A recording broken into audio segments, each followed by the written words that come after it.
ก่อนพระวชิรเกล้าเจ้าอยู่หัวและสมเด็จพระนางเจ้าพระบรมราชินีแห่งราชอาณาจักรไทยพร้อมด้วยคณะได้เดินทางมาถึงสนามบินสากลปัตไต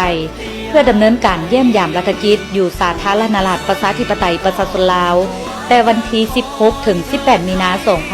2026 พิธีต้อนรับอยู่สนามบินได้จัดขึ้นอย่างอบอุ่นและสมเกียรติโดยการออกต้อนรับของท่านเฉลิมไซโกมสิทธิ์รองนายกรัฐมนตรีพร้อมด้วยภรรยา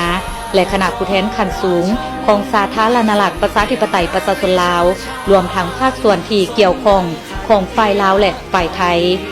การเยี่ยมยามรัฐกิจอยู่สาธารณรัฐประชาธิปไตยประชาชนลาวในครั้งนี้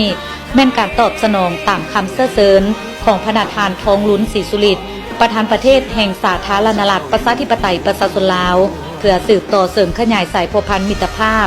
และหัดแน่นการพัวพันธ์ร่วมมือที่มีมูลเสื้ออันดีงามฐานบ้านใกล้เฮือนเคียงที่ดี